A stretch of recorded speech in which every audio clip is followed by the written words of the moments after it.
Hey, what's up, actors? Mike Moreno here from the Actor CEO podcast and actorceo.com. Happy to join you. Listen, jumping right in here, I just want to give you some insight into some recent news that has come out. This is from the Hollywood Reporter, and this is a suit that a director brought against an actress for using her demo reel, for using footage from a film that they worked on together, from a film that they shot. And using that footage in her demo reel, the director sued the actress for doing so. And then the actress countersued for some separate issues, actually. And it was all eventually brought to court. And that court finally decided that the demo reel clips that the actress was using are actually ruled fair use in this particular suit and in this particular case. So let's dive into the details, right? Because this is actually interesting and it is kind of important for us actors out there who are using demo reel clips, who are using demo reels in a professional context, right? So long story short, the director sued the actress over a film that was like about to be released, or at least just recently released. The actress was using the clips, like we all do, from the footage and put them in the demo reel. And what had happened was that she'd taken her footage to a place that does demo reels, this place called MediaWorks in LA, and they removed the watermarks from the footage and used her clips to make her demo reel. Not necessarily something that is outside the norm. I don't really know how they removed the watermarks. Maybe they cropped the clips in such a way, but in any case, the watermarks weren't there, and that was the basis that the director used to claim copyright infringement and also claim apparently that the clips would in some way hinder the marketing or profitability of the film by having these clips out there, and certainly without any copyright over them or anything like that. So that was the original suit. Then the actress came back, apparently hired a lawyer, and came back and actually countersued for this is something I find amusing, saying that she countersued for breach of contract, failure to pay minimum wage, among other claims, saying she was exposed to unsafe conditions on set and wasn't adequately paid for her work. I'm not necessarily amused by, those conditions. Certainly, I think, that's terrible if that is true. But I just think it's funny that, she comes back and says like, oh, you want to sue me? I'm going to sue you for all the things that you created problems for under these conditions and on set and not paying me well and things like that. So be careful before you think about suing anybody is, I guess, really the lesson here.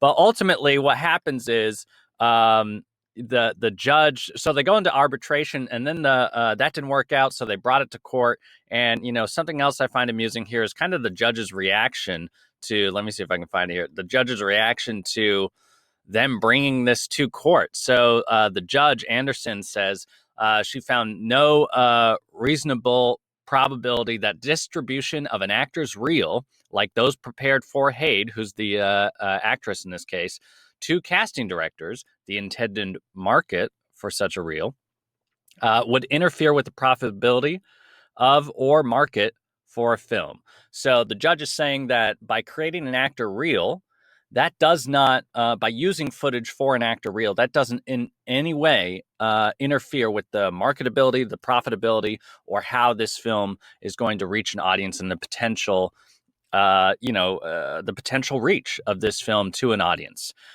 Which, actors have been saying for a long time. And a lot of actors deal with this nonsense sometimes, where directors won't give you footage prior to the release of the film, which could be years, honestly. They won't give you access. You can only use certain limited portions of it, whatever the rules might be. This, I think, is one of these moments that is kind of setting a precedent.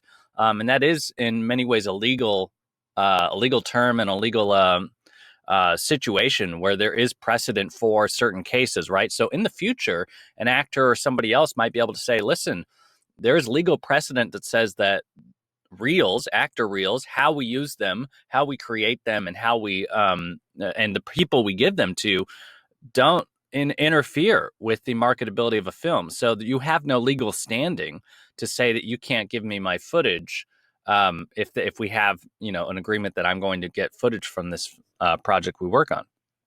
Obviously, a Marvel movie or something like that, you sign NDAs, you go into other sorts of contracts that prevent you from doing certain things. That's understandable. But most of the time, getting your footage is part of your agreement. So so there's that. But then I think this is another amusing moment here.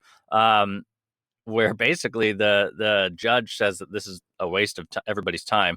Anderson, who's the judge, says this is frankly a dispute that should have been resolved long ago through arbitration or mutual agreement, which they tried to do, and I guess it didn't work out.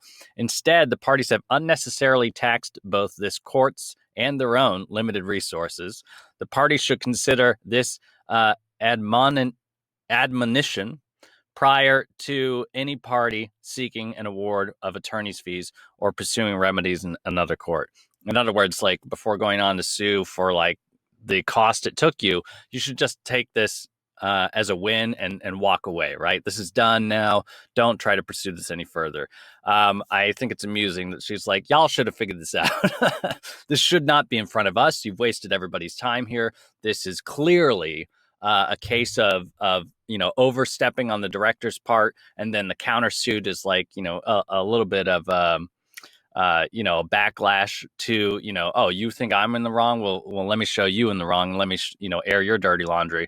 That's a separate situation if she wants to sue for conditions on set and things like that. But again, like what I think is the most important thing that comes out of this, and again, hopefully sets a precedent, is that, the footage that you get for a reel, the footage that you use in a reel, how actors use their reels specifically, are all separate from a film's ability to market itself and other things. Actors are not out there, playing commercials on national television. That's not what we're doing, right? We are specifically using footage to market our own services and abilities, specifically to production people, right? To directors, producers, casting directors, things like that. We're not out there showcasing the plot. And I think they even go into this. We're not out there showcasing the plot of the film. That's not the point of the reel. The point of the reel is to showcase our skill set and services and capabilities, right?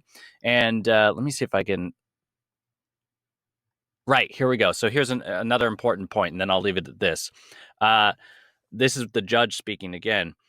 Says U.S. District Judge Percy Anderson, by the way, in case you're interested, says Hade's reel is transformative, unlike the film, which seeks to tell a story involving the sexual exploitation of women. The reel tells no story. Right? That's very important. The film, what the film is marketing, is a story, right? A journey, A to Z, right? You go on this journey, and that's what the story of the film, which is why there's certain NDAs and other things, right? You can't disclose certain things because that would spoil the story, and the story is what the film is marketing from the beginning, right? The reel does not do that. She says it's transformative. So I believe what that means is that it's completely different. It's different than the structure of the film. The reel is not the same structure as the film. She says further, the reel's purpose is to provide information about Hade's acting abilities so that casting directors may become interested in casting her in other roles. The reel changes the original work by showing mostly brief portions of selected scenes in a manner that conveys little information about the plot of the film. I feel like actors should copy this article, paste it somewhere, save it for yourself, so that you can always go back to this and say, oh, yeah, listen, I hear your argument about not giving me footage because of XYZ, but luckily U.S. District Judge Percy Anderson says exactly this about actor reels. And that is my argument to you. So unless you want to go to court and prove otherwise, give me my footage.